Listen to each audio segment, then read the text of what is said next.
Oh, well, hello there. Why, you've just caught me as I was looking through my library of books, which is just a stupid way for me to lead into what I wanted to talk about today, which is I've just finished rereading Dune, Frank Herbert's Dune, after being completely sucked in and in love with the movie.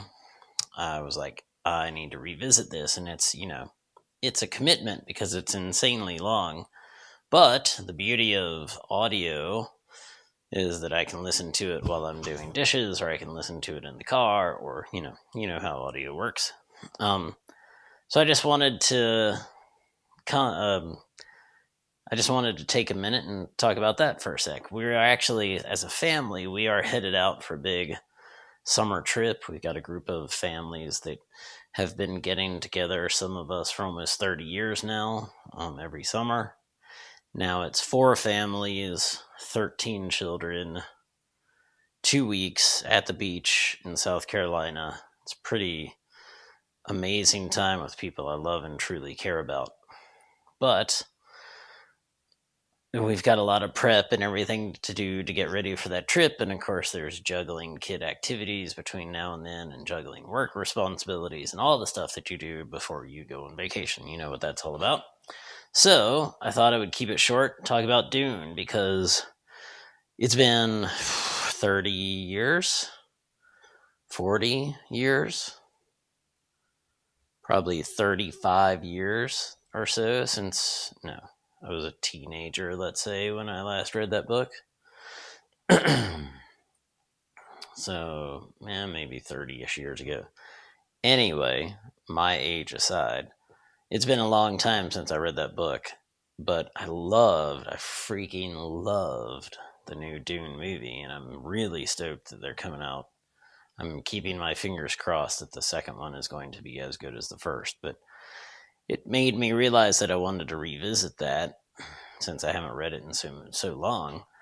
And once I let go of the intimidation factor of how long that crazy book is, I just enjoyed the hell out of it. I would say, I try to balance my reading between either self improvement stuff or business stuff or relationship stuff with, just fun. I mean, that's what all my tattoos are about, are books, basically, that I loved when I was a kid and still love today.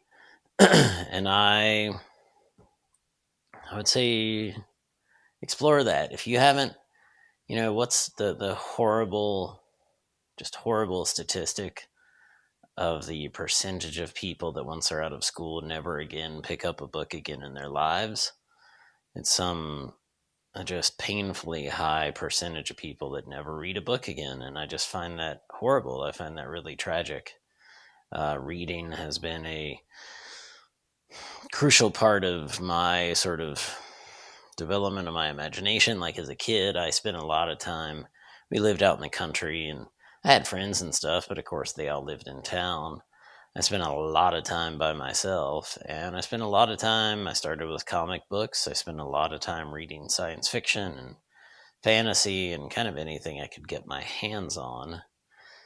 And to this day, it is both an uplifting thing for me. It's a retreat for me. It's a way to regroup and recharge, and also, of course, learn new stuff.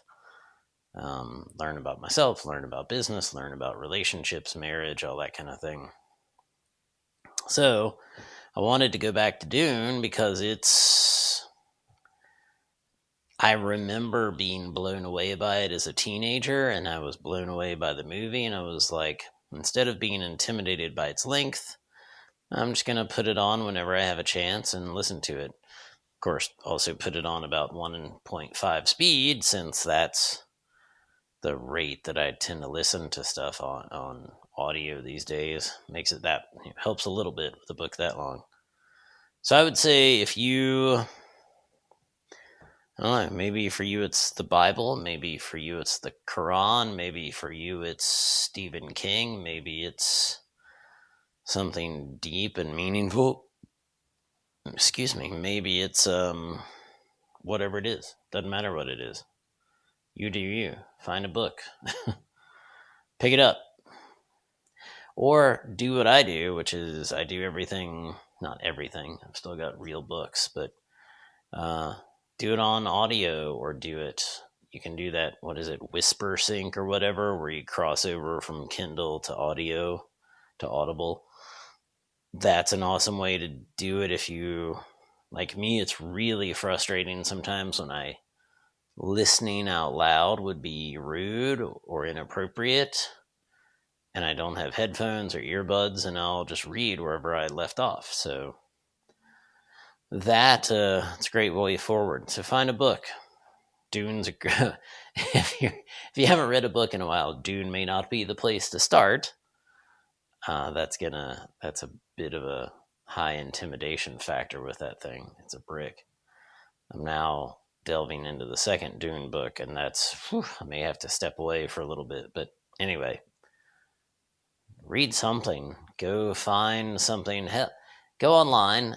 Everyone's using AI these days. Just go on to do a Google search or DuckDuckGo or whatever strikes your fancy and search like, if I like X, what book should I read?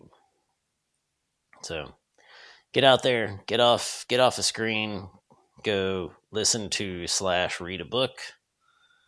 It's perfect time of year for it. All right. I'll check in with you a week from now. We're going to be on the coast of South Carolina. All these crazy kids and families and stuff, and it's people that I love and care for. So maybe we'll do some sort of themed episode next time. It's kind of a cool idea. That'll be what we plan on. So in the meantime, happy reading. Pick up a book. Pick up an audio recording of your choice. Most libraries now, by the way, have free programs. If you have a library card at your local library, they have free audio books you can check out from the library. It's all digital. It's on your phone, I think. So it literally can cost you nothing but whatever a library card might cost you locally. So many options. Find a way. Grab something that strikes your fancy.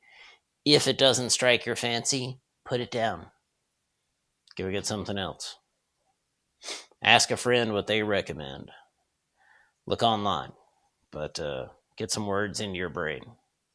Stimulate your imagination. All right. Next time we talk, it'll be from the coast of South Carolina, and I guess we'll talk soon.